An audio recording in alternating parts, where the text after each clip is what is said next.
What is that? That Twitter? No, the modular Discord. Oh my god. Okay. Wait, what?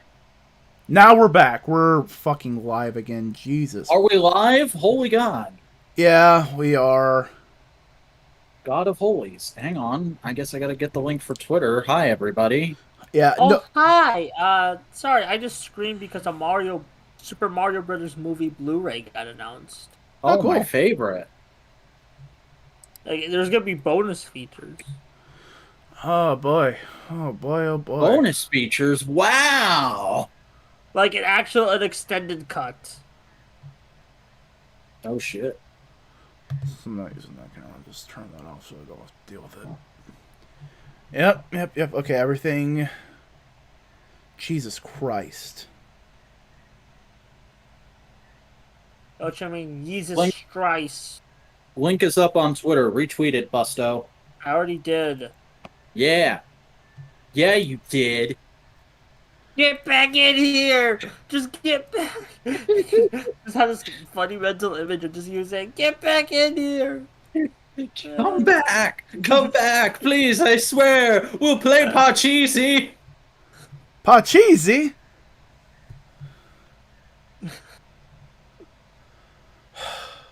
Jesus fucking Christ. Hey, So, action figures? yeah, go off about him. Do you want to give people a second to come back in, or what? I don't know. We'll see. Let's just go, and they can get caught up as we go along. All right, what's up first? What's up first? More shots of DC Multiverse, Amazo Virus, Batman, and Rebirth Superman.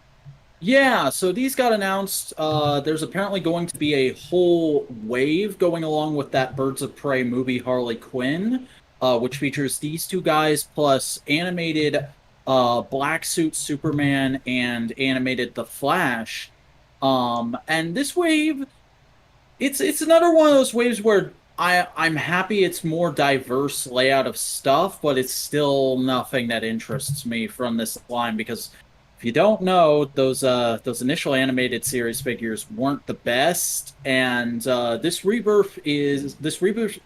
Rebirth Superman is a retool of the I believe it was I think it was a death metal Bizarro, and it was very much predicted back then that they were going to do that. And from what I heard, that Bizarro was actually a pretty good figure. So it's cool that we're getting a regular Superman on the body. However, I've never cared for trunkless Superman. Give my boy back his pants. It's a weird look. Um, It's not the greatest look.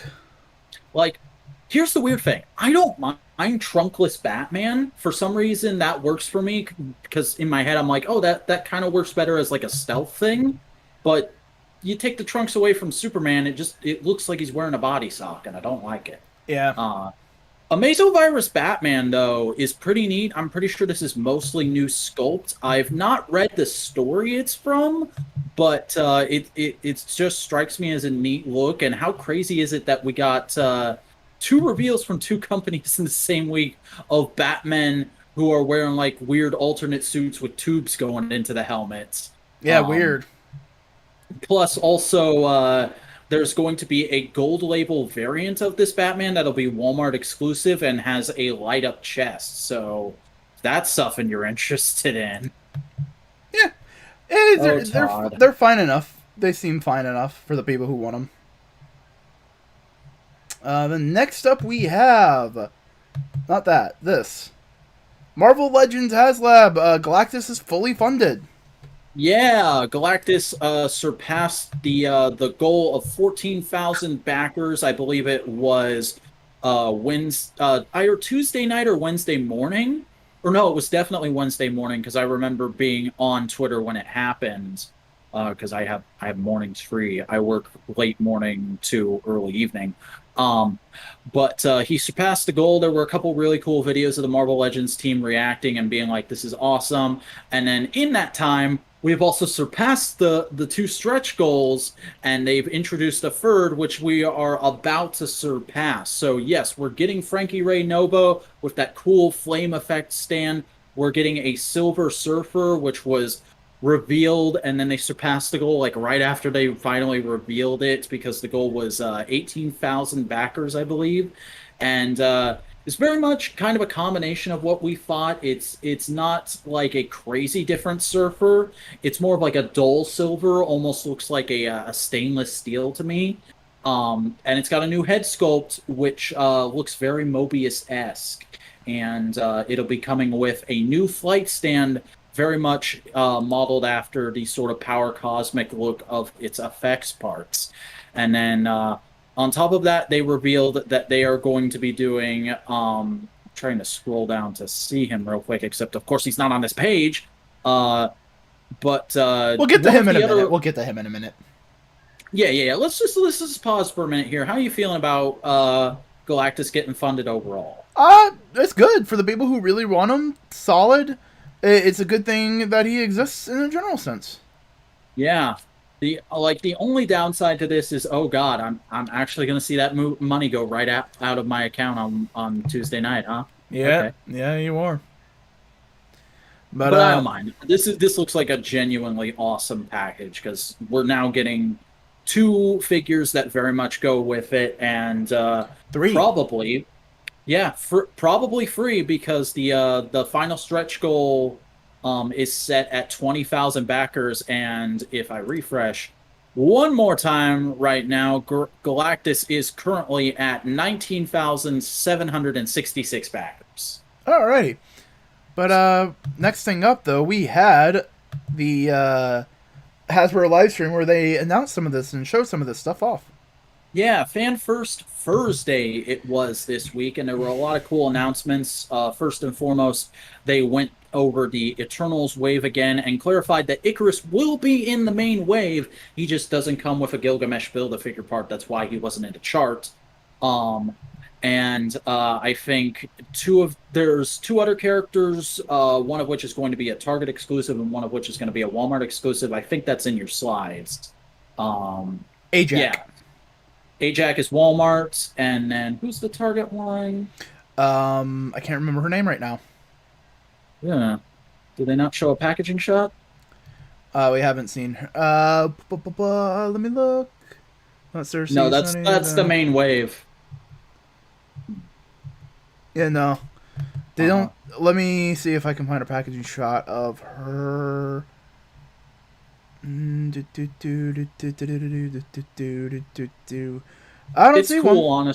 It's cool, honestly, because funnily enough, it's MCU. I'm not going to be getting any of those figures except for maybe the Crow, because it would make a cool Power Rangers baddie for figure photography. Yeah, it's a cool deviant. He looks dope. And then we had the NoWay Home Wave was finally officially announced. It had been shown on half of it had been shown on Disney.com beforehand, but we're getting a mishmash Spider-Man that's kind of a little bit of all the movie suits so far. We're getting a new suit that they were we can't say what's up with this suit in the movie, just trust us, it's important. It's a Miles. That's a Miles. It might be. I wouldn't be surprised. It has the red fingers. Yeah, it's the Miles. We're getting J. Jonah Jameson, who is probably not going to be in the movie very much, but when the hell else are they going to get an opportunity to do a J.K. Simmons figure? It's the same suited body we've gotten a lot before, but with 2 new heads, which is cool. And then Doctor Strange is actually really interesting because he's apparently based on the original, like, when the first Doctor Strange movie came out, Marvel Legends, but they've given him a ton of new parts to make him more movie accurate, which is awesome. Yeah, he looks good. And, like, those... Yeah, we're getting Morlun. That's what the tease was. Shit, holy fuck. That's sick. It wasn't animated Morbius. Morlun is in this wave, and it's a very clever use of the Hellfire Gala multi-pack male body. Oh yeah, no, he looks great. I'm one of the few people who can actually like put up with Morlun. No, I think Morlun is cool. I respect him as a Spider Big Bad. I definitely want this figure because my gateway into and my bread and butter when it comes to Marvel Legends is Spider-Man baddies. Right. So, Then we have And also, then- just want to say, I'm gonna buy that J.K. Simmons figure. Definitely. Yeah, because I just really want it. Like I don't really buy Marvel Legends. I will make an exception for that. No, trying to that's a get solid the- body. That's a solid body. Oh, But Shriek. then, yeah, we're getting Shriek, who is not a character I've ever seen anything of before, but I've heard of her. She has something to do with the symbiotes, and apparently she's going to be in Let There Be Carnage, so that's why they're doing the comic figure of her now. That's fair enough. Mhm. She looks good. Yeah, she looks fairly solid. And then we're also getting Gamerverse Miles because they revealed that GameStop exclusive translucent version. So here's the painted one. It's going to be in a regular wave, everybody. Hell yeah. I like the translucent hands, though, for his Singer thing. Yeah, weirdly, it looks like the best Miles they've done thus far. I like it better than the comic book one they did, or the Into the Spider-Verse one, even though I have the Into the Spider-Verse one back there somewhere. Yo, we getting a fucking armadillo? Yeah, the Build-A-Figure for this wave is Armadillo, who is a character I know nothing about. I've only seen in some group shots, but I took one look at it and I went, that is a chunky boy. I'm gonna buy that thing loose. Yeah, no, armadillo's cool. Also, they compared him with Ursa Major, and that's dope. Yeah, Ursa Major, that bear body is pretty big. So that's good. That's good comparisons. We got a new Walmart exclusive Spider-Man. Yeah, there's basically nothing new on that figure except for the Tom Holland head. Like that, we've gotten that flip effect before. I think that's the Infinity War Spider-Man body.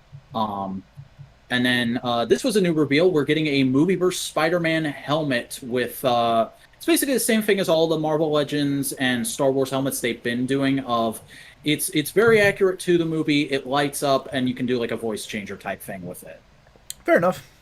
We're getting some more army builders of Shield Boys.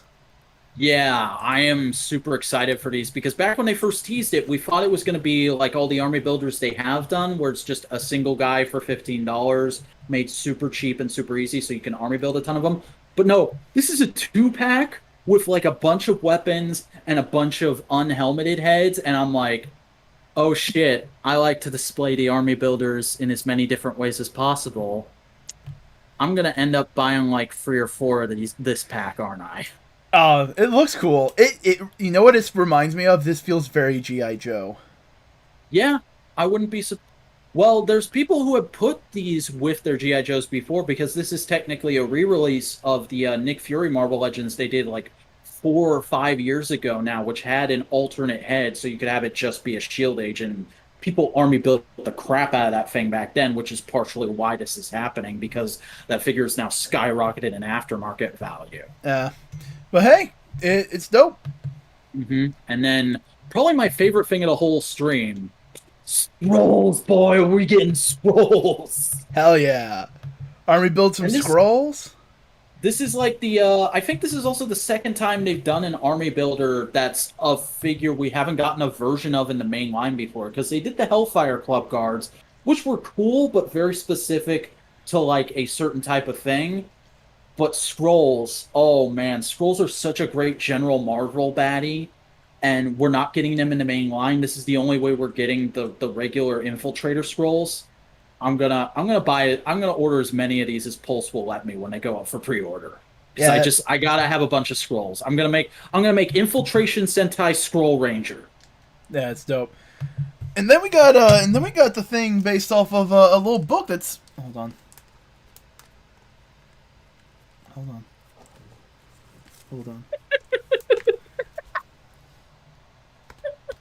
just pulling out all my physical books today. I got this issue.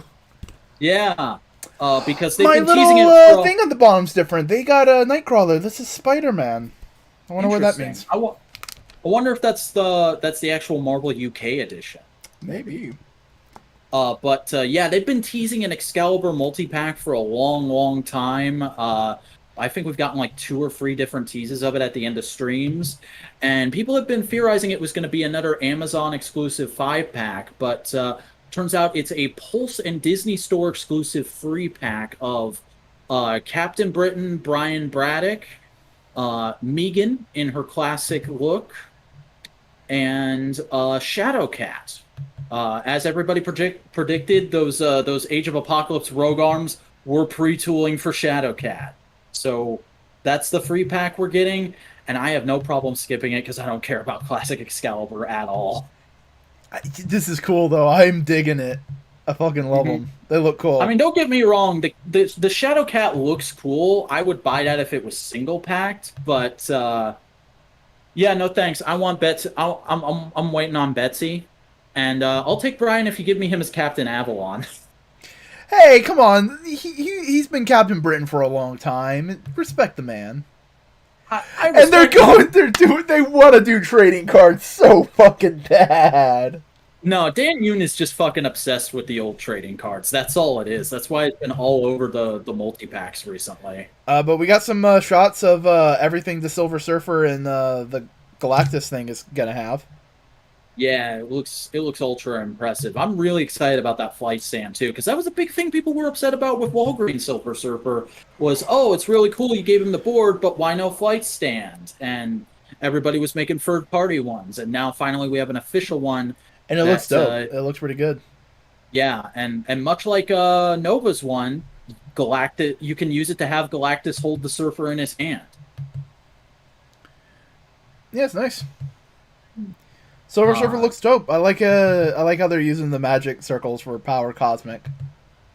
Yeah, they've had that effect part for a long time. They've used it on tons of figures, but then we had the end of stream tease, which was Dan Yoon going over a ton of different figure stands that have come with Marvel Legends over the years, and he ended on one that had the old Toy Biz Marvel Legends logo on it. And people have been theorizing about that a whole lot, saying, ooh, maybe we'll get a Pulse exclusive multi-pack of figure stands made just for Marvel Legends. Or, oh shit, the old Toy Biz logo. Are they doing an anniversary wave? Are we getting a remake of the first wave? Are we finally getting a Hasbro Toad? Holy shit. That'd be cool.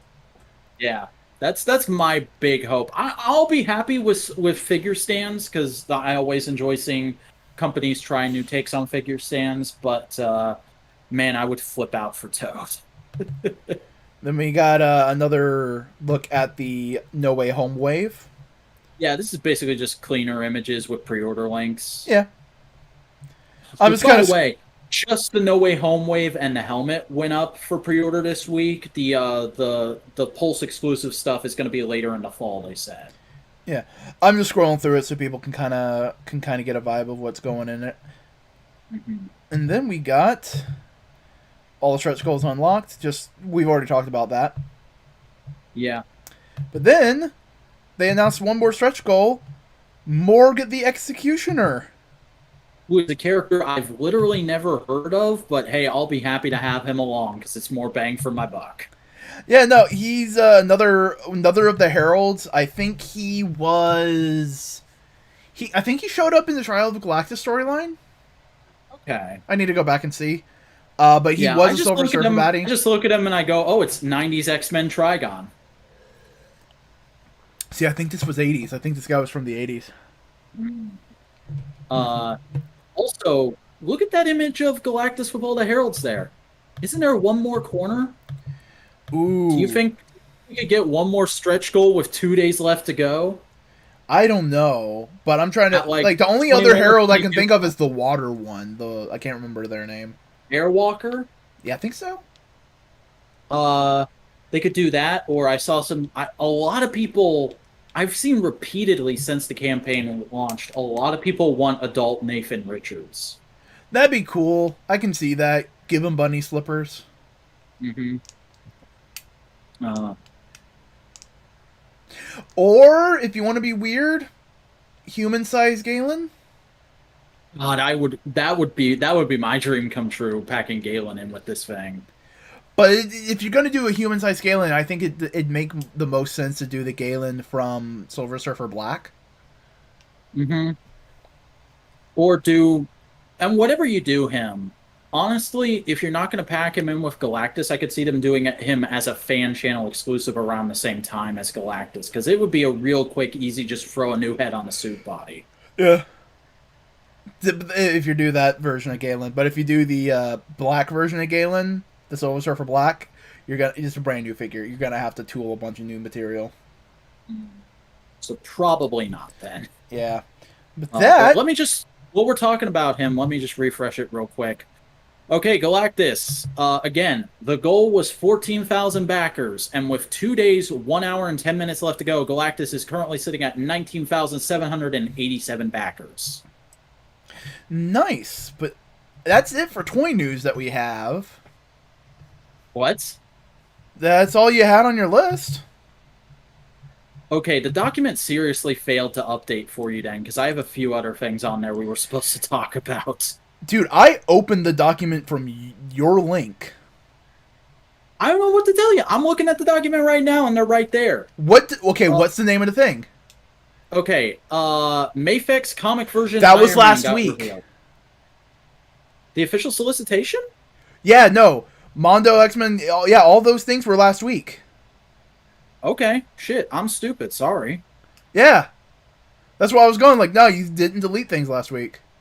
Alright, Okay. back from pissing. We ready to talk some comic books? Yeah, let's... Sure. Now I've embarrassed myself. Buddy, no, buddy. Here we go, buddy. Here we go, buddy. Here we go. So let's talk about comics. Okay, so here's how we're doing it. We're not going in any specific order. We're not going back and forth. We are going completely random. So I just put all the comics we read. They gave me the books they read. I put them in a list, gave them a number, random number generator. So the first book we'll talk about is Wolverine. I'm sorry. Oh, you fucker. It's Wolverine. Okay, so hey Vac, remember the dude that Wolverine dealt with in Ten of Swords? Kind of. Solom. He had the adamantium skin. They went on the journey to get the swords. Oh, yeah. Yeah, okay. This is his backstory.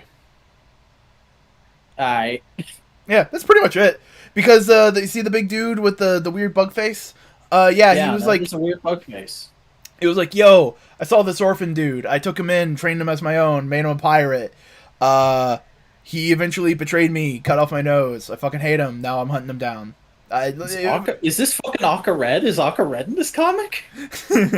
No, because this dude fucks. You say that like Akka Red doesn't fuck. No. Like, I'm pretty sure it's implied that he fucked the bug dude. Oh.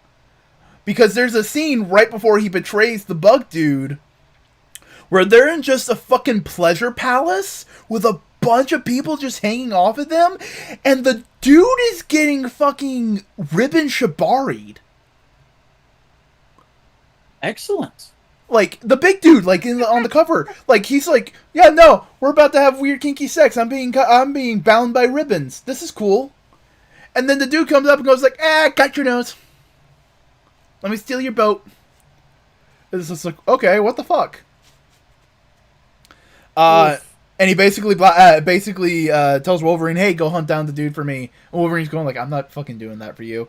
And then he pulls out the Maramusa blade that was made for Ten of Swords and goes like, yo, if I destroy this, it destroys your friend's soul. So you better do it for me or else I'll destroy it because I have acid blood. And so Wolverine goes like, fuck, I'll do it for you. Because he's going like, how does he have it? He's like, oh, because the dude came into Krakoa and stole mine on the Summers house. And Wolverine's going like, shit, we have a mole. We need to figure this out. Yeah, it's good. So I'm enjoying this Wolverine. I'm enjoying this story arc. It's fun. It's swashbuckling. Best way to describe it. Yeah. Then the next book we have is a back book. Yo, tell us about Superman versus Lobo. All right, so this is the first issue of the newest DC Black Label book, because that label is just so relevant these days. Oh my god. I'm gonna be honest, lads. This one wasn't really hitting for me. I read it all the way through, but like this really feels like a lot of stuff that's really meant to just draw in them kids, because there's Lobo being a man waifu in it, and then there's a brand new character in this who's like a fucking Overwatch Genshin Impact style waifu. Her name is Dr. Flick. She's an intergalactic biologist specifying in last survivors of dying races. So she's kind of like a voice of the audience character studying Superman and Lobo in this. And she looks ridiculous. Like, she's got all these cords hanging off of her. She's got these big ridiculous glasses. Like a Gail Simone haircut, but it's green hair. And like the most ridiculous plunging neckline I've seen in a while. And then the rest of this is just Superman and Lobo trying to fight via Lexer, which is, what if Lex Luthor invented Twitter? What? Yeah. Like, this is clearly not in continuity because, first of all, Superman and Lois aren't married, and it's a traditional Daily Planet dynamic with them and Jimmy. But also it's in the modern day, and like Lex Luthor has a social media app, and people are using it to try and cancel Superman because he's inadvertently hurting people while he's saving people. What? It's like bullshit complaints too. Like it's making fun of people complaining about stuff on Twitter. Like hashtag no thanks Superman, and then we get a sequence of panels of this woman says Superman didn't bother to ask her about her fear of heights when he flew her away from a fire. This one says Superman is powered by radioactivity and making people sterile. And what the hell is an anti-server? It's the most ridiculous, like, trying to do social commentary, but not actually doing it in a way that just feels annoying kind of way. Like, it... So it's a Lobo book. I was about to say it reminds me of reading Nick Spencer's Captain America. Mm. Ooh, that's a hot take. Yeah. And also the big ending cliffhanger is Lobo does some science stuff that he doesn't quite understand, and Superman and Lobo switch backstories. What the fuck? And that's going to be the plot of the next issue, is them dealing with that. All right. I don't want to read this book. I'm not feeling this, fam. Yeah. I'm going to be coming back for the second issue. But we know what we're all coming back for the second issue. We all read Darkhawk. AKA Kyle Higgins is the NoWay of comics. If I had a nickel for every time Kyle Higgins wrote a book in 2021 about a guy who's down on his luck and gets space powers from, like, the sky and turns into a Toku-inspired hero clad in black, I'd have 2 nickels. This is just Radiant Black with basketball, and I'm here for it. No, it's Darkhawk. It is Darkhawk. I know, I'm joking. Honestly, yeah. I was getting big Jaime Reyes Blue Beetle vibes from Oh, it. yeah, same. Jaime Reyes took it from Blackhawk. I've never read any Darkhawk. Blackhawk before. I've never read any fucking Darkhawk before. Goddamn Darkhawk, it. I mean, fuck. Darkhawk was in the 90s, and it's probably one of the most iconic 90s Marvel characters that invented in the 90s. Legitimately, he finds a gym, and it switches his body with a robot body from space. That's what the Darkhawk is? It's fucking like Gavin Guyver type shit. Yes. Because legitimately, some of the action scenes in this issue reminded me of Guyver. But this is a brand new Darkhawk. This isn't the original one. This is a Darkhawk 2. This is a new one. I kind of got that feeling. Yeah. Because right now the current Darkhawk's up in space. He's doing good for spaceship. him. He's currently like one of a big space player because the Darkhawk is literally one of the most powerful space weapons. Ooh. Oh, well then. So, like, is this like another version of it? I'm guessing it is because the original doesn't have energy wings. It has like metal wings that he can like throw daggers. Yeah, because they made a Marvel Legends of the original one. Yeah. This is like fully updated. He looks dope. I think this looks really cool as a Darkhawk. But yeah, no, they're going full Toku with it though, because this is like Kamen Rider Ichigo to Nigo, like similar vibes, but like different suit. Basically the same character, but with a new coat of paint. Yeah. And like I've been saying that Marvel should be doing this with Darkhawk for years. I like since 2019 I've been going like, yeah, you know what, if I ever wrote for Marvel, I pitched them this idea of like, oh, there's not just one Darkhawk, there's like thousands of Darkhawks, and you can do a brand new one like every other year and like do it like a Toku book. And they got the guy who wrote like the Power Rangers comic and the Ultraman comic, and now and now Radiant Black and Darkhawk. My God, this guy has a type. Yeah. Like he said it before in interviews that like working on Power Rangers made him interested in this stuff. But no, I'm so fucking glad that Darkhawk's back. Like, just give me a Sleepwalker book, Marvel, and I will be the happiest fucking camper in the world. Okay, boys, I have to ask, what other Toku-like characters in comics could we put Kyle Higgins on? Kid Kaiju? Nah. Actually, before we continue that question, I was gonna say, is this a mini or a full series? Hold on, I can look that up real quick. It doesn't say of something, so I'm assuming it's an ongoing. Yeah, they tend to, when it's a mini and they know it's a mini, they do that, but sometimes they start it as a mini and go like, this is good, we can keep going. Yeah, I'm not... I wish I knew characters we can put Kyle Higgins on, because I don't want him to write all the Toku-inspired comics. Like, get some other writers in there, you know? You know what'd be fun? To see him try and do a Toku-y version of Iron Man. Or, give this guy Green Lantern. Let's see what he could do with Green Lantern. Yeah, Darkhawk is a 5-issue limited series. Oh. At least they'll be... Throw me a soda. Dang it! You used my own tactics. Son, I invented those tactics, and by invented I mean I stole them from an episode of Kim Possible. I stole it from an episode of Regular Show. And so is a book we'll be talking about later. In fact, it'll be the last book we talk about. Oh boy. Oh, I wonder what book that could be. Yeah. Hold on. I'm checking something, see if something else is. Yeah, but I really like I grew up around a lot of basketball, so it was nice to see like the kind of emotional core revolve around basketball. Like, it was nice. It's nice to see an American story not do that with football for the millionth time. Yeah. Mm-hmm.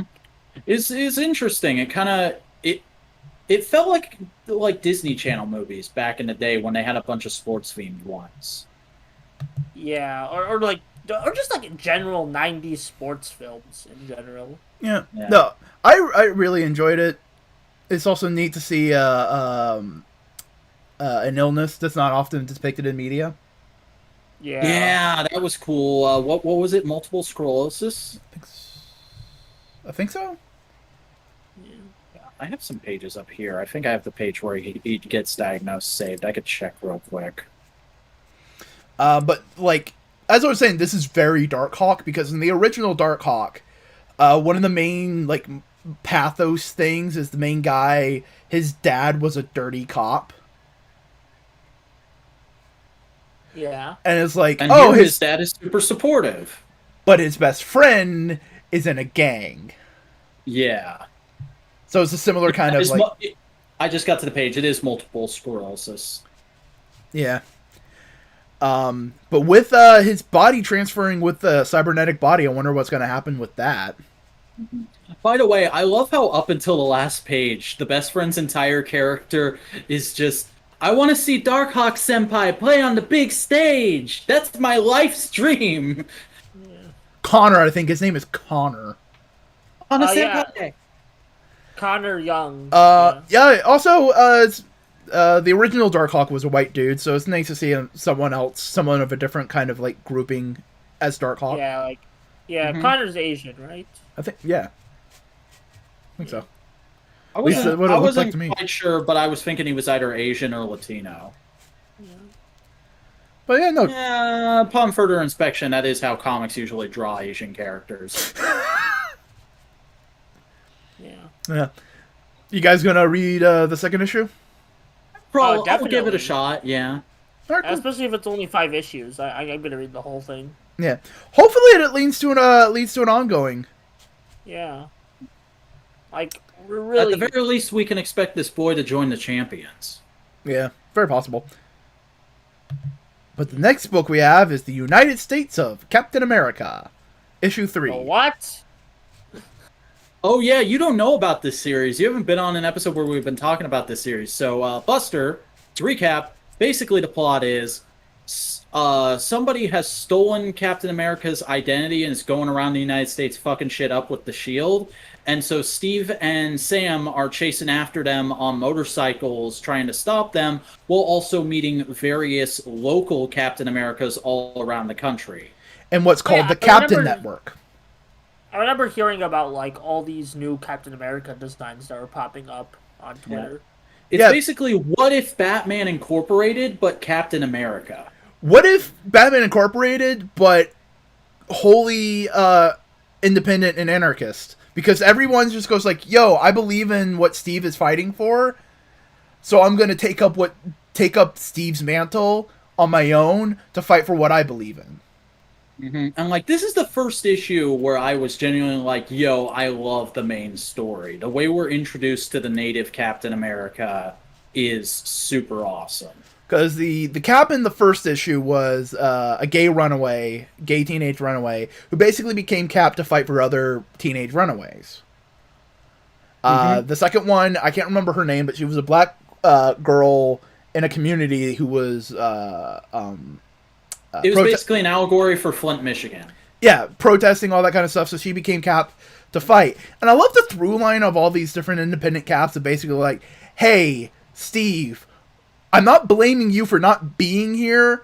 You're fighting the big battles, but someone needs to be here for the little guys, and we're doing that. I'm not saying you should do more. I'm just saying you've inspired me to do more. It's like if Green Arrow wasn't a jackass. Very much so. But in this one, they're in, I'm trying to remember, was Nevada, Oklahoma? It's somewhere up in like the Red Mountains. It looks like. Yeah. But they're in that Midwest area of America, and they're searching, and they go like, okay, we know there is a captain near here because we've been talking to a bunch of independent Caps, so let's go just immediately to him and talk to him. Yeah, because the other plot issue is the imposter Cap has been trying to kill the local. Did you Captain say America. imposter? Yeah, there's Not imposter like Caps. that. They're actually theorizing at the start of this issue, so who could this guy be?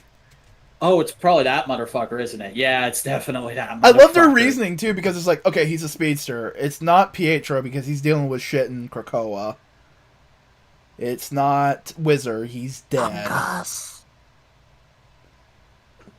So, it's probably, and they both look at each other, it's Speed Demon. God damn it. This fucking guy. But they talk to the Native American Cap, and he's from a very specific tribe. I can't remember what it is. They say it in one of the pages. I know it's in his dossier at the end. Yeah, I didn't save his dossier. Damn it.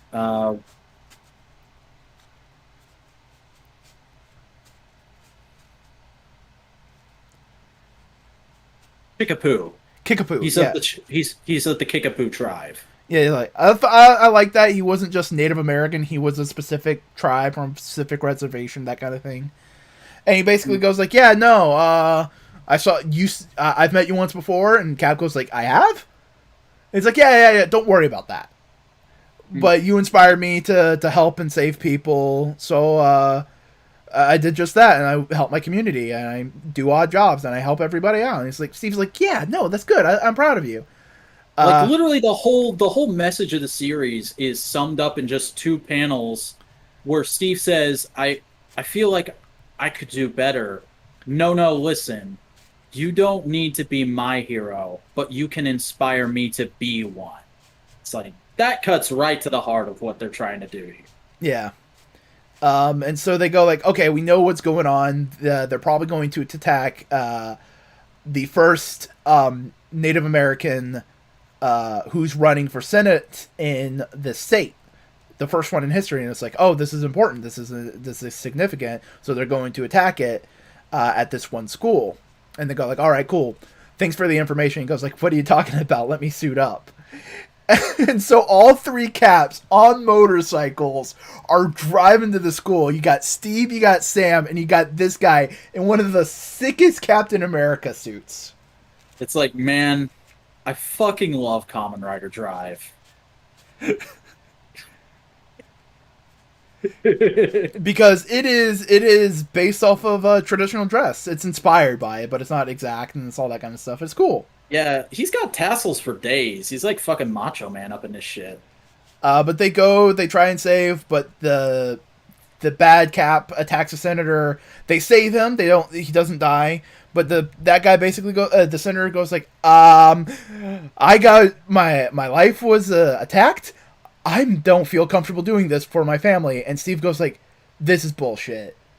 Fuck this. He was going to win because he was ahead in the polls. He would have done great stuff for his community. It's bullshit that he feels like he has to drop out. We need to save it. And they save the day because Bucky shows up and goes like, yo, do you need help? A wild Winter Soldier appears. Need help? And he helps, and he goes like, all right, cool. I'm joining in. I'm helping you out. It's like, sweet. Also, I love the scene where Cap's just like, oh, hi, Cynthia. How's your dad? And she goes like, you saw through my... Okay, fine. What's up? Because Sin is also like one of the first Marvel villains I ever got really acquainted with in comics, because the first comic event I ever read was Fear itself. Mm. But yeah, no. This is United States Captain America. This has been a fun book. I've been enjoying it. Yeah. Dare I say this is the best issue so far, because I also really enjoyed the backup about our new Cap being a construction worker, and like seeing the actual scene where Steve saves him. Oh yeah, it's really cool. It's really nice. It's fun to see. It's also just nice to see that he was a hero before he became a Cap. Yeah. I really like the... We are still going, Jagger. Welcome back. Yo, we had a bunch of fucking technical snafus. Yeah, we're talking new comics now. Yeah. And talking United States of Captain America. Good book. Read it if you haven't picked it up yet. It's been really enjoyable. But next book is one that I read. It's Strange Academy. I read issues 11 and 12. Is that series going? Because I really don't know nothing about it except for like Tiffany thought it was cute but didn't keep going with it. Dr. Strange set up a magic school, and the story is not focused on any of the teachers. It's focused on the students. So it is basically... See all the kids on the second cover? Stars all of them. They literally did Gotham Academy. Yeah, but they're not related to anybody. They're just kids. So, like, you have one random girl who just suddenly got magic powers. You got the kid of Dormammu. You got 2 Asgardian dudes who are like actually the sons of the Enchantress. They're the only ones. Them and the Dormammu kid are the only ones who are actually related to anybody. The girl on the left with the afro is a zombie, but not like eat your brain zombie. She's like literal voodoo traditional zombie. So it's a lot of characters who are going to have Disney Plus shows in 10 years. Oh, very much so. And this 2 thing is a story arc based off of the guy on the first cover called Toth. Toth is 1/2 man thing, 1/2 crystal creature. And he got shattered, and they're trying to figure out who did it, why they did it, and bring him back to life, because he's crystal, so he can be brought back. And it's like, oh no, who did it? Do you remember Jason Aaron's Doctor Strange and the Death of Magic? I read the first 2 volumes of that, yeah. Okay, so you remember Misery? A little bit. Mr. Misery? A little bit. He's the bad guy. He came back. He's showing up around. They're using him. Oh, good for him. So Mr. Misery ran away and turned himself into a jacket to attach himself to one of the kids and gave him magic. And Oh, is he the zombie girl's jacket? No. You don't. The kid he's the jacket of isn't on any of these. Why are we losing so many goddamn frames? I don't know. Okay, it's backed up. We're good. No, the kid whose jacket it is isn't on any of these covers. It's a kind of a chubby Latino boy. Huh. It's his jacket. He was an orphan. He found it, and he got magic powers from it. And Mr. Misery basically has slowly fed off of the misery of teenagers to gain power. And the only one who saw through his disguise was Toph, so he killed him and stole Makes his sense. heart. And it's just basically trying to bring him back to life because there's like one shard that Misery kept in the jacket, and the kid who's wearing the jacket's freaking out because like I don't know why this is here. I didn't kill him, and the jacket reveals itself as like I'm Mr. Misery. I have fused with the boy, and they're trying to get the kid out, and they do, and everybody like forgives him and goes like, "No, you're our friend. You're our family." It's nice. Just one question. Yes. How much Ileana content is there in this? She has shown up a couple times. She's not a main recurring character. And she's not in these issues? No. Alright, 0 out of 10 IGN. But she is a teacher of hell. She teaches hell theory. Yeah, I saw her introductory scene on a comic pages out of context page. Yeah. The next book is a book that you two read. Tell me about Son of Kal-El. Alright, let's talk about everybody's favorite fucking comic. Superman, Son of Kal-El. Yes, Cosmic The only other Rejects, comic I Evil read. Jackets, best things about Marvel.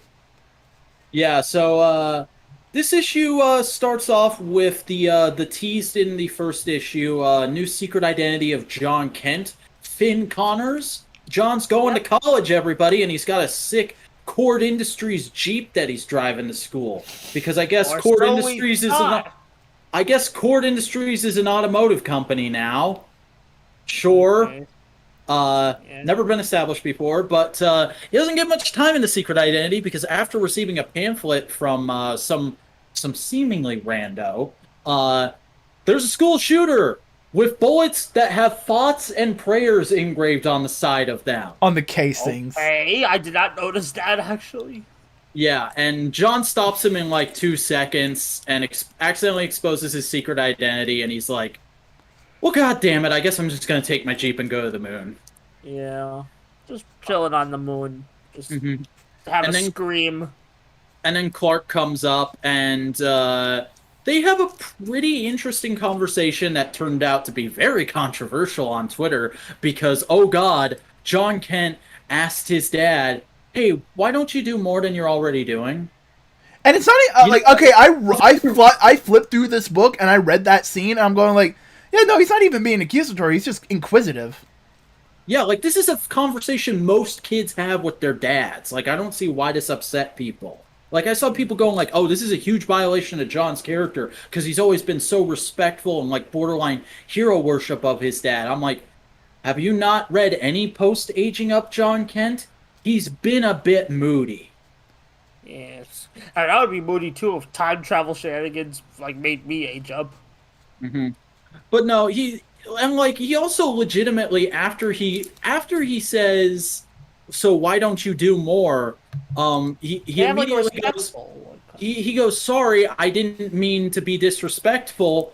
And Clark says, no, it's okay. Bullets bounce off of me. I should be able to handle some constructive criticism. And then they have this whole conversation about like, look, I know I haven't done as much as I possibly could for the world, but a lot of shit has happened over the years, and I'm kind of now counting on you to help me pick up the slack because I might not be around for very much longer. So let's go to the fortress, the original fortress. Here's your own key to the fortress because I'm giving you the original fortress now. and I'm gonna have the Bermuda Triangle one, and also here's a Ma Kent made Superman suit for you. The Kents and their man caves. Mm-hmm. But it is super cute.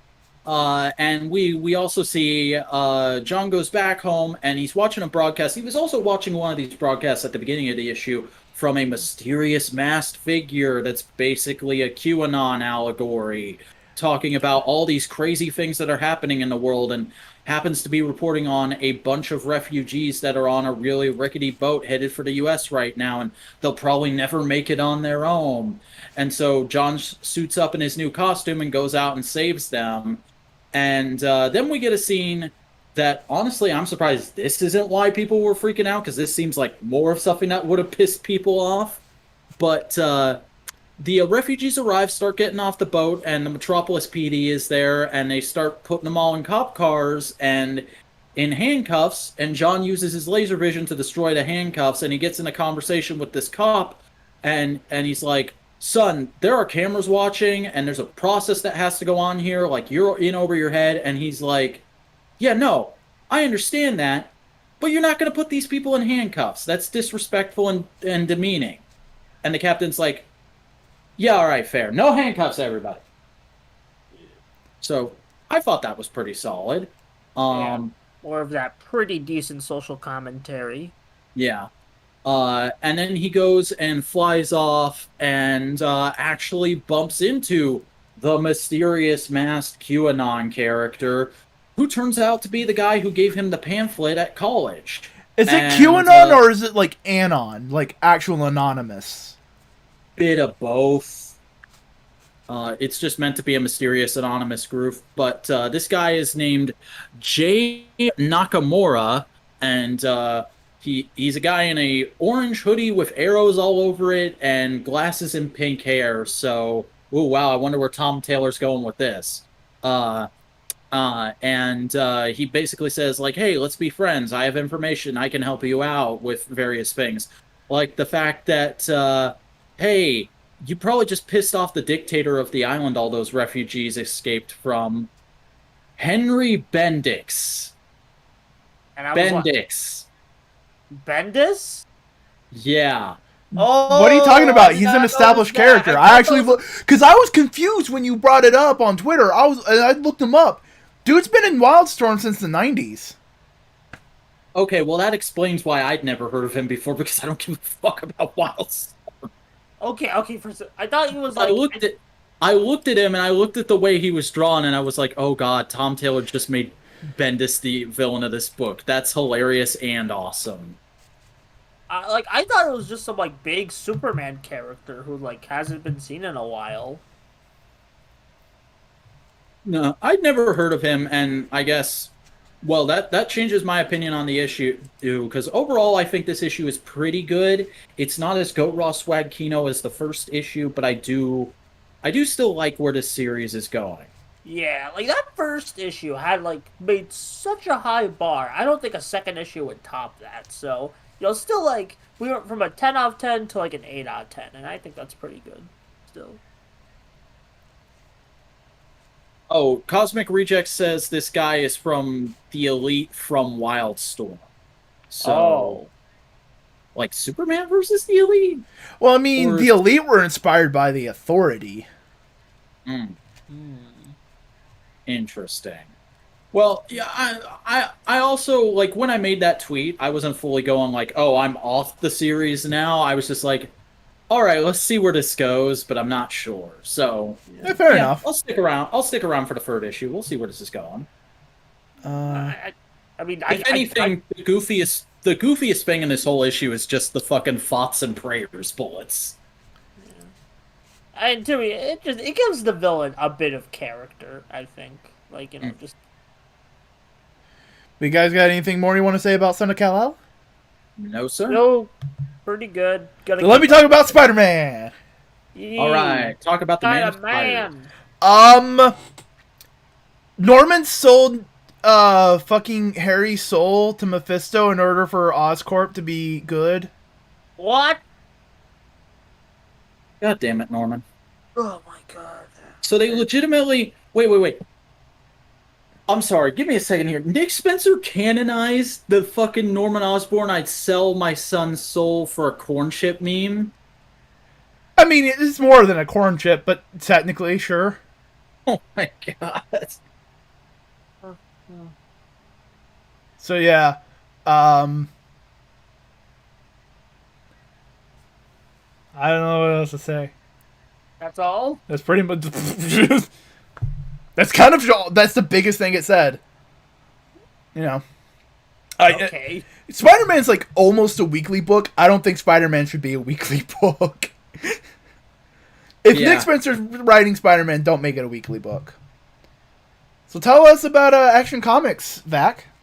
All right, so we got Action Comics number 1034 this week, and it's pretty good. Picks up right where the last issue left off, with the escaped prisoners trying to intimidate Lois, and then her and the escaped Kryptonian girl just beating the shit out of them, which was awesome. Nice. But they quickly get the upper hand before Falois loses it and starts unloading some of her heat vision on them, and then we cut away to the Mexican standoff between the U.S. government and the Atlanteans, and Superman's trying his best. He's trying to talk everybody down, but inevitably, the United States government fires the first shot, and Of course they do. the Atlanteans are like, all right, let's fuck them up, and John and Kara start trying to deflect as many of the blasts as possible, and Clark just fucking loses it and goes supersonic to freeze a good portion of the ocean and create a wall of ice between the two armadas of ships. Basically, fuck y'all, no.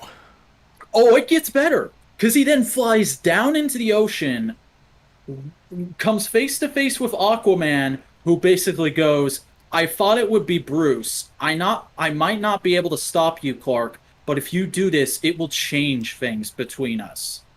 At least until the next event. And he takes the Mongol War World artifact, he flies back up into the sky, and he basically goes, you were ready to fucking kill yourselves over this thing? Nah, I'm confiscating this shit and taking it back to the fortress. And immediately, Kara and John are just like, so can we agree that might have been a mistake? And Clark is just like, look, we didn't really have much choice there. I agree with you that there might have been a better option, but that was the only option available to us at the time. And, oh shit, do you guys hear that? There's something going on at the fortress. So they fly back, and Falois has Lois in a death grip and is looking at them as they approach and basically goes, I didn't want to do this, I didn't want any of this, but he has all of us. The other strays, Bala, everyone. I wanted to be like you someday, Superman. Please forgive me. And John just fucking loses it and starts and just goes, I'm gonna fuck her up! And that's the end of the issue. So, pretty solid overall. Different artist this issue, but it looked very similar to what we'd gotten before. I really like the way this artist draws Kara. But overall, very solid continuation of the story, and I'm still very much at the edge of my seat to see where they're going with this. Cool. Tell us about Superman 78. Yeah, so, who here remembers what happens in the Richard Donner movie? No. Vaguely. Good, that's Do I have all to that remember matters. Superman 2? No, this is a direct continuation from Superman the movie 1978. Nothing else matters here. Okay. Oh, okay. And this is a very standard story because the first couple pages are like recap of the destruction of Krypton, but then also a little tease for the villain of the story. And we then cut to Earth, and it's just like this wonderfully Darwin Cook-esque depiction of the 70s. Like, I love on the introductory story title page, there's just this one lady roller skating in the side with like yellow hot pants, an American flag #6 white t-shirt, and a visor. And I'm just like, that is the most 70s outfit I've seen in a while. I love it. But the issue opens with basically just establishment again of like reminding you what Movieverse Lois and Clark are like, with them on their way to the Daily Planet in the morning, getting breakfast. Clark stops a purse snatcher with his heat vision. And then Perry White is just giving them shit when they get in there, going, hey, get me a story, get me a story. And then a fucking Brainiac robot crash lands in the middle of Metropolis while they're talking, and he's like, go get me that story. And I love the design of the Brainiac robot in this.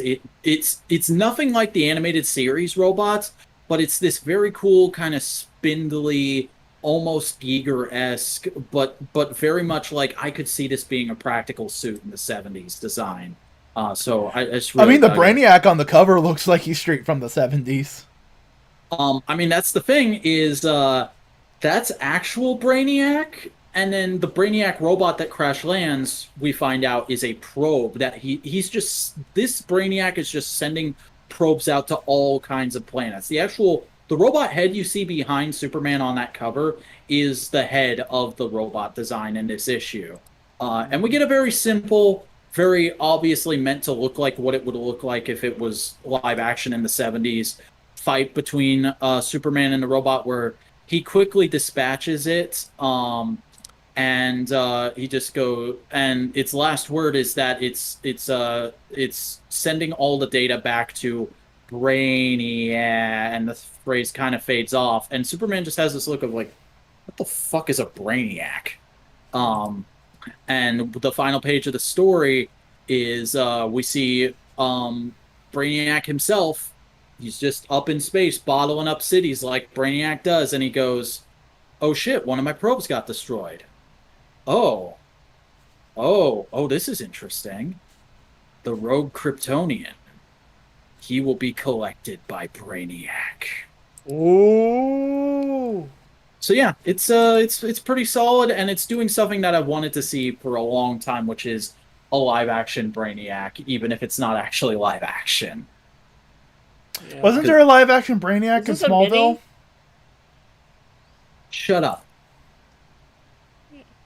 So I'm guessing this is a mini, given the premise of. Yeah, this is number 1 of 6. Okay. Like, this is meant to be what if we did Superman 2 and the actual Superman 2 didn't exist. Like, where would we go after that movie if we hadn't done Zod? So like Superman 1.5. Mm-hmm.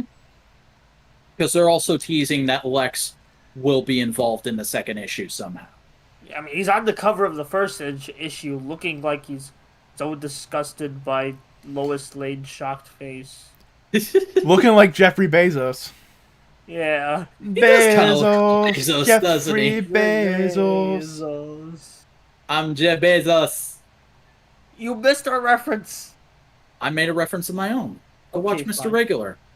I've not watched Mr. Regular, but me and Boyko were referring to Bo Burnham's Inside. So I read the latest issue of Thor. Is it good?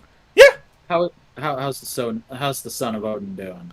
The son of Odin about to get fighting with an Odin in this issue. Oh, But no, fans. Thor's down in New York. He's hanging out with Jane Foster.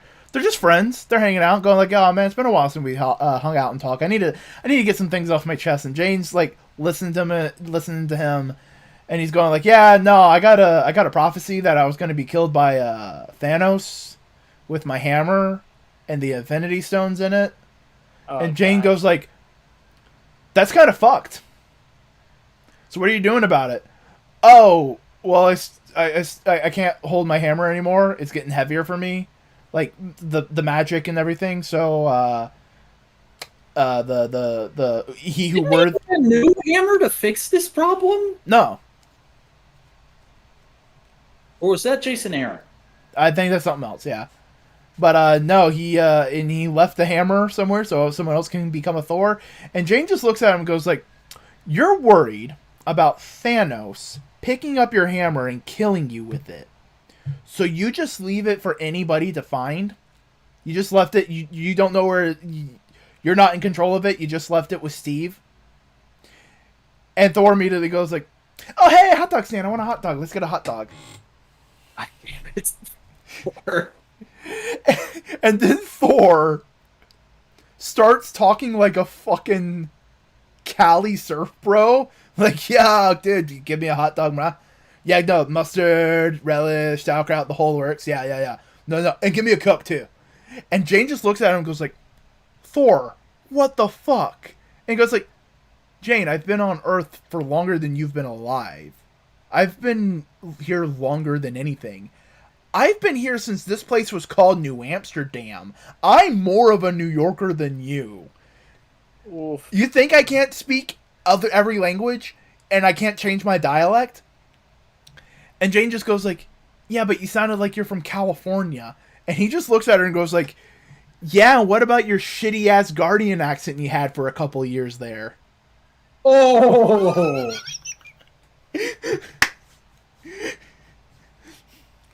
Bro. And then the Wrecking Crew show up just for a fun fight scene. And Jane Foster turns into Valkyrie. It's dope. So they fight.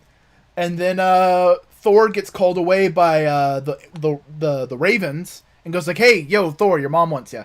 And he goes like, all right, cool. See you, Jane. I need to talk to my mom. He goes to the place where the Ravens said to meet up. And it's not his mom. It's Odin. And Odin goes like, yo, what's up, Thor? And Thor's just going like, you son of a bitch. I told you I will talk to you when I want to. And you using mom's name? Fuck you.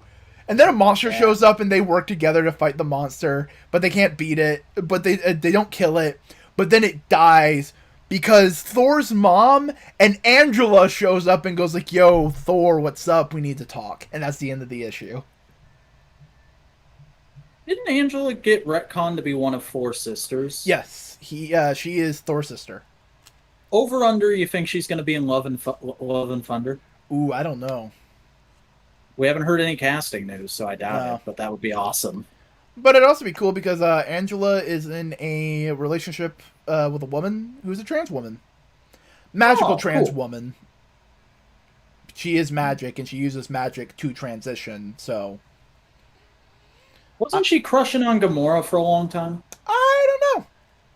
She might have, like, crushed with, like, oh, man, she's hot, but not, like, oh, we I think want that was to a thing in Bendis' Guardians, where they were, like, flirting all the time. I don't know. I don't know. I also don't know Angela's current relationship status, so...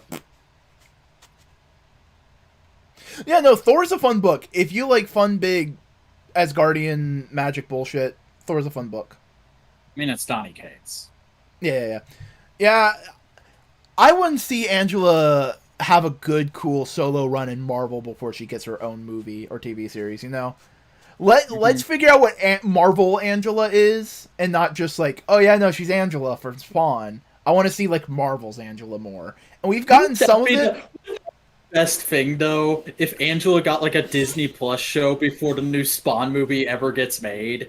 A double sucking McFarlane. Yeah, fuck you, Todd. Fuck you, Todd. No, Angela's I dope. mean, it could happen. Spawn got into Mortal Kombat finally, so... Baby steps. Yeah. I mean, Tom McFarlane's wanting to do a Spawn movie again, but he wants to direct it, so it's going through development. And he's been wanting to do a Spawn movie again for 15 years. Yeah. But, no, Thor's good. Thor's fun. Thor's good fun. Alright. Now I gotta tell you about Cable Reloaded. Oh god, they're doing a new Annihilation. Yeah, no, I've been talking about this. When? Dormammu's taking over Ego's body, and he's Oh, that's what that's called. Okay. Yeah. It's called an Annihilation. All right. But it's not related to Annihilus, so it's a little bit different.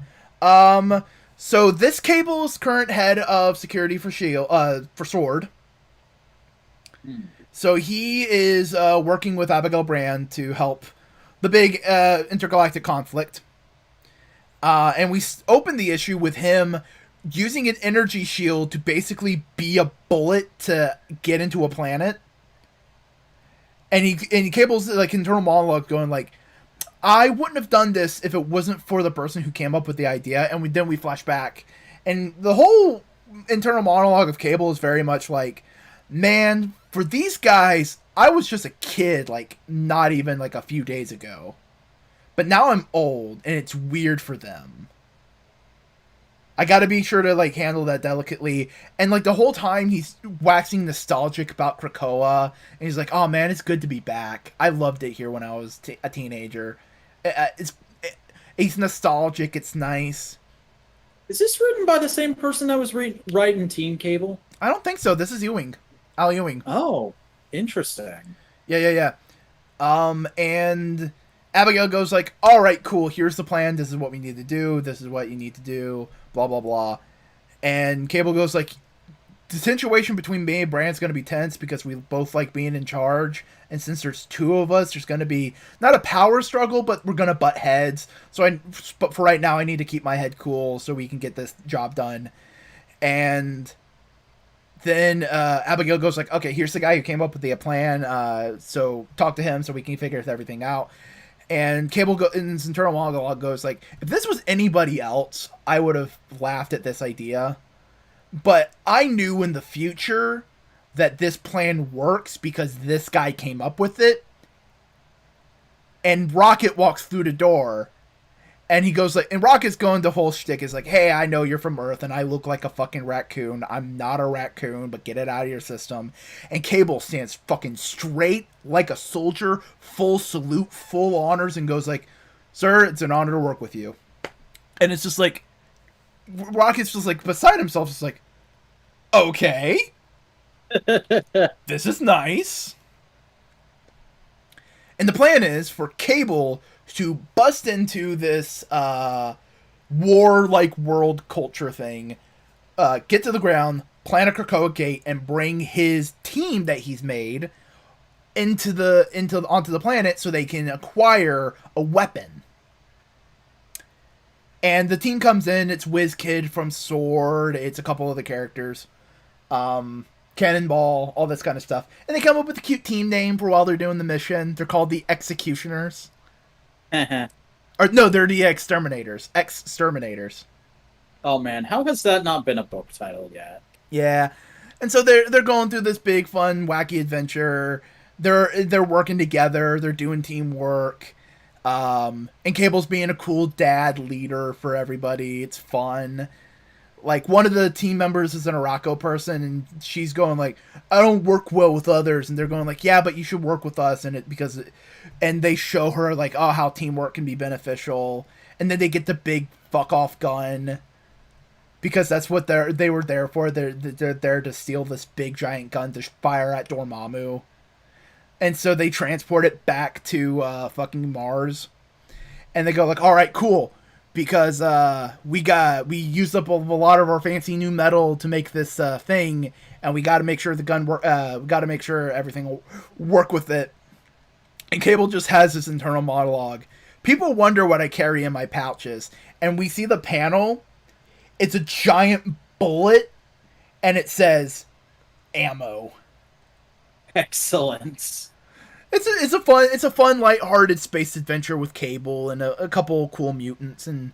Yeah, no, this sounds really cool. I look forward to catching up to this. But like, it really makes me enjoy Teenage Cable more because it becomes so bittersweet because he's so nostalgic and loves Krakoa so much.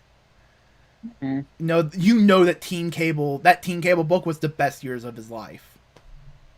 Yeah, and it also reinforces that like, Krakoa ain't gonna last forever. Yeah. But it's nice, it's cool. But the next book is a book you read. What's Voice's Identity?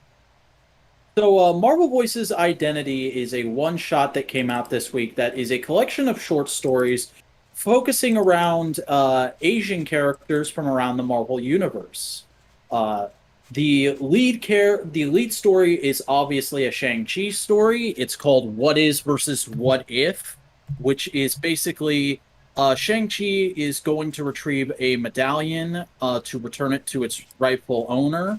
And in order to do so, he has to fight a mirror universe counterpart of himself from a universe where he stayed loyal to his dad and was an evil asshole who fought the Avengers a whole bunch.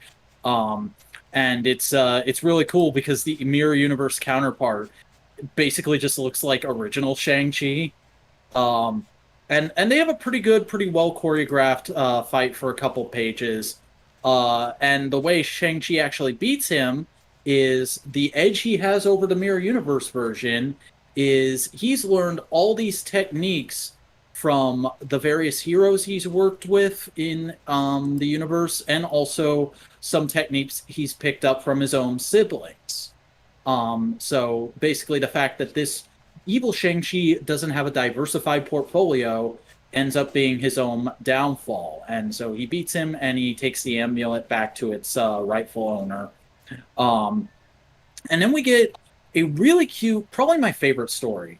That One Thing is just this really cute, cozy short story about current Jubilee visiting and cleaning her parents' graves. And just kind of like nostalgically waxing about growing up in a fresh off the boat family in New York. And then a character who I don't recognize, but I'm guessing is a newer character that she's seeing, or at least a character that she's seeing further ahead in the comics. And he brings Sogo along, and they have lunch in front of Jubilee's parents' graves, and they have like a traditional Chinese lunch, and it's really cute. It's really cozy. Then we get like a weird Elseworlds type story called Jimmy Woo 1959, which is just, what if Jimmy Woo was fucking Doctor Who in the 50s? It's really weird. I didn't dig it that much. Then we had Seeing Red, which is a one-off story about the red fucking dagger, which was really cool. Because for those of you who don't know, Red Dagger is a character that was introduced in G. Will Wilson's Miss Marvel as a superhero love interest for her, who is a hero who actually lives in Pakistan and will occasionally come to the U.S. to help her out with things. And Kamala is actually in this issue. There's a really cute scene that basically sums up their whole relationship towards the end of it, where after they beat the baddies, they're hanging out on the beach having dinner together, and he's basically like, "Hey, come out into the water with me. Nobody's watching. It doesn't matter if we mess up our costumes a little bit." And they kind of hold each other for a moment, and they share this sweet little speech together. And then Red Dagger ruins it by saying, "Hey, why don't you move to Pakistan and marry me and we can be heroes together?" And she's like, "Fuck off! I live in America. God damn it! How many times do I have to tell you?" So that doesn't sound nice, but that was nice because that's just like, that's exactly the relationship. I love it. It's Spider-Man and Black Cat, but gender swapped. And then we got Personal Heroes, which I didn't really understand because it starred a hero I never heard of before, and I don't think they ever said her name, or at least I didn't catch it. Is it is the last character on this cover? It's a Wave of the Agents of Atlas. Oh yeah, no, Agents of Atlas. There's a bunch of characters on that a lot of people don't know. Mm-hmm. And it's her teaming up with Bishop and being like, "Oh, Bishop, you're so fucking awesome." And he's like, "Hey, my grandma told me stories of you all the time because I'm from the future. You're awesome." And then they beat up a bad guy and have a traditional South Pacific dinner that I've never heard of together. Then we get a big text interview with Larry Hama, which I didn't have time to read, but I'm sure was nice. Then there's Singular / Plural, which was... I didn't... again, this is a character I wasn't super familiar with, and I'm trying to find her name. Her real name is Crystal. I don't remember what her superhero name was. She has, like, portal powers, and she's paraplegic. And so it's a story about how hard it is for her to date as a paraplegic person because everybody thinks they have her pegged. And there's this one guy who can't even pay attention because somebody is constantly talking to him on his phone. And she's basically like, "Oh, woe is me," until at the end of the story, she's in the park. She sees the guy who wasn't paying attention on their date hanging out with his daughter. And he's like, "Oh, hey, sorry about having to run out early the other night. The babysitter didn't show up." And she's like, "Oh, it's cool. Let's reschedule for another night." And she ends up deleting her "I can't believe it's not Tinder" app because, I'm going to try and make a thing happen with this guy. It's like, wow, I've seen this story a billion times before. Um, then we got traditional pink sushi, which is a story about Silver Samurai and a couple of other Asian mutant characters I didn't recognize inventing Krakoan sushi. Oh, that's fucking cute. And it's drawn in like this super adorable like children's anime art style too. That's fucking cute. Yeah, it's great. It's only like a couple pages long. I would genuinely recommend it to anyone. And then the last story is New York State of Mind, which is a story about Silk and Amadeus Cho going to visit the Statue of Liberty and ending up having to stop a bad guy who looks a lot like DC's Scarecrow. And he goes off. I forget what it is, but he goes off of them for something or other, and he goes, "Oh." He goes on this huge tirade, and like the last speech bubble is, "Do you know what that feels like to never get any attention, to feel invisible?" And they're like, "Bro, we're Asian Americans." And then they go off on him, and that's the end of the comic. They beat the bad guy with the power of guilt. Yeah, so it was all right. It was very much a mixed bag, but hey, any book like this is just a bunch of short stories. That's kind of what you go in expecting, and I liked most of it. Yeah, it's just, hey, here's a bunch of characters. Do you like them? Here's a bunch of characters with a unified theme that we just want to tell a couple short stories and make you remember them. Like the Pride issue they had a couple months or two ago. Yeah. Yeah. Yeah. So, Vac, you want to talk about Winter Guard? Let's talk about Winter Guard. No, I didn't like Winter Guard because it's. Before you complain, I gotta go watch my channel. That's all. All right. We'll tell them more about your stuff in a minute because we gotta briefly discuss about Winter Guard. Have a good night, Buster fam. Yeah. No, this is like they fucking got me with this, all right? Because I picked this up going like, oh, I watched Black Widow. I want to know more about the Winter Guard. Oh god, the Winter Guard is nothing like they are in the movie. No. Winter Guard is literally Russian Avengers, but slightly evil. And fucking apparently in the comics, Alexei and Natasha fuck. Yep. He's not her pseudo dad. No. No thanks. That's just MCU. That has never been a thing in the comics. Yeah, but I really like that relationship in the MCU, so I kind of noped it. I Homer Simpsoned into the bushes on this. Yeah. No, it's mostly political intrigue and that kind of thing. Of like, oh, what's happening. I like some of the characters they brought into the Winter Guard, like Chernobog. He's cool looking. I mean, obviously, like seeing the two Red Guardians fight each other was probably a big moment for a lot of long-time comic fans. Yeah, that was cool. Seeing the two Red Guardians. Crimson Dynamo's dope in this because he's like, no, I wanted to be I wanted to be our own Avengers. I didn't want to be a mercenary. I want to be a good guy. Let me be a good guy.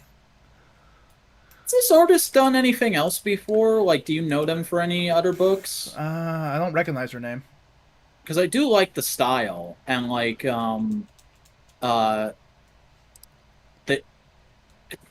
Carol Danvers is in this book, and this artist can draw a very good, muscly blonde woman, is all I'm going to say. You want them to draw Supergirl? I really want them to draw Supergirl. No, I might pick up the second issue, but I can understand people not digging it because it's less Black Widow and it's more like the Manchurian Candidate. Yeah, I'm sorry, this is not for me. But this is also kind of just, it's more of a book to kind of go like, hey, do you like White Widow and Black Widow? Here's a story with her. Yeah, definitely. Also, here's the actual Marvel continuity right up front and center, so you don't get confused later. Mm-hmm. And I'm like, cool, great, never gonna engage with it again.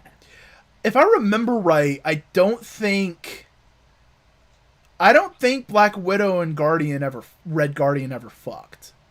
I think it was a political marriage. That's why they're divorced. But they're friends. Okay.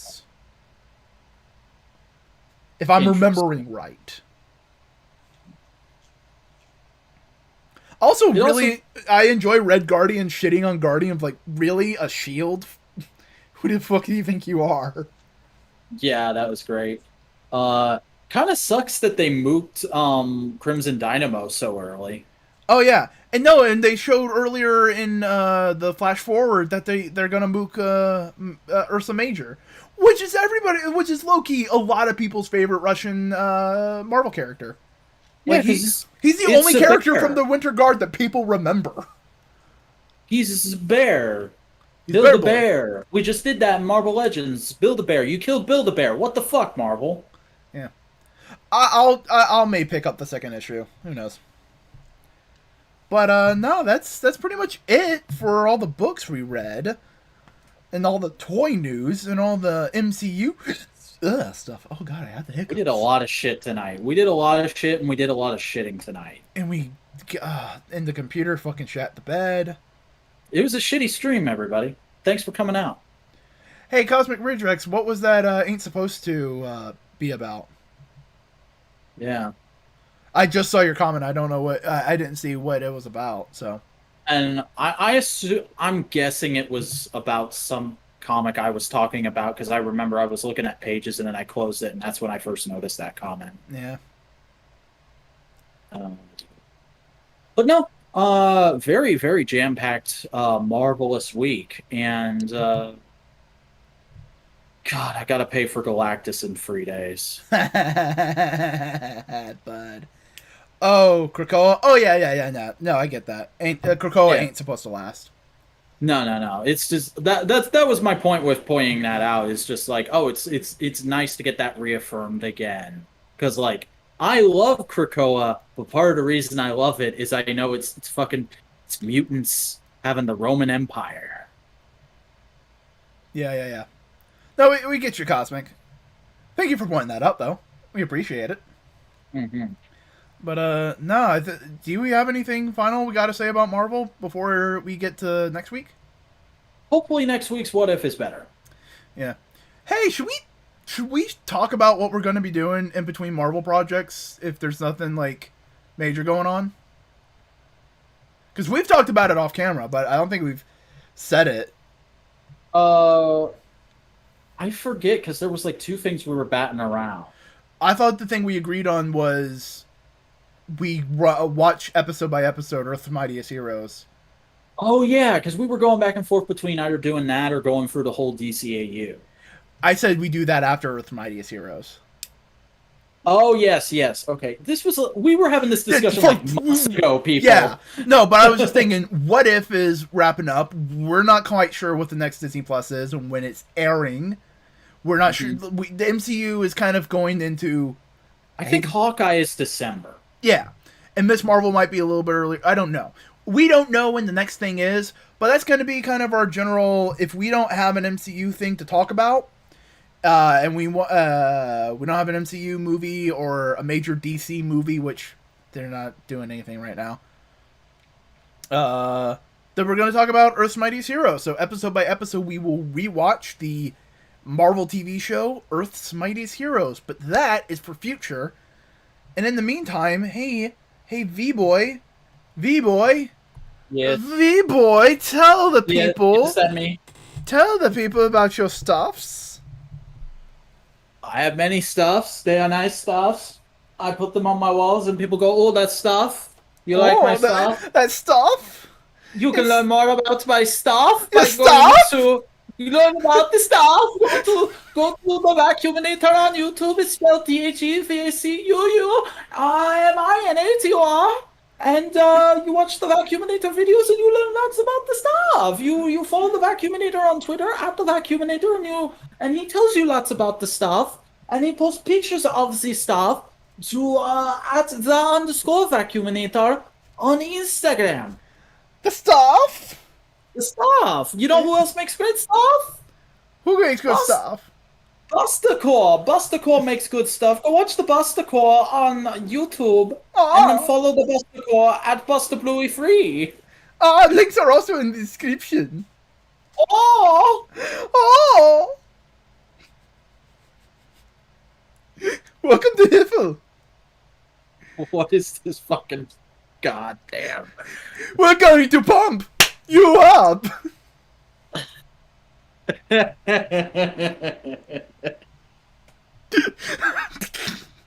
We're professionals, everyone. Professional jackasses. Hi, I'm the Vacuuminator, and welcome to Jackass.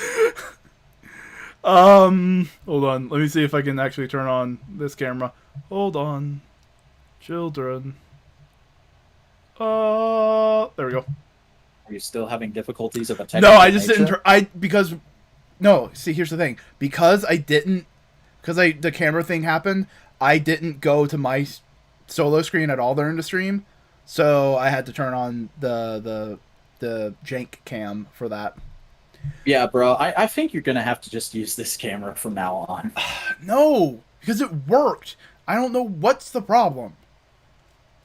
Okay. Hey, howdy. I'm Chris Boingo Writer and I make video essays and editorial content on YouTube. You can find me at Boingo Writer. You can also find me on Twitter at Boingo_Writer, and you can find me on Instagram at Boingo_Writer. I have a variety of projects. Yes, I promise. I keep saying this, but it's true. I have projects in the works. Tell them back. Tell them I have projects. He has projects. Enough said. No, wait, we need to talk about the other stuff we do on Modular Media. Yeah, that's why I've been doing it at the top of the show, so I don't forget. Subscribe to Modular Media. We have a bunch of podcasts. We have this one. We have MMWP, where we talk about wrestling. We have Twit, where Vac and Buster talk about tokusatsu. And we have Modular Components, where we just talk about our lives, our hopes, our dreams, our aspirations, and pooping. We talk a lot about pooping. Yeah, it's a fun show. Yeah. That's about it. Do you want to say enough said this time? Stead enough.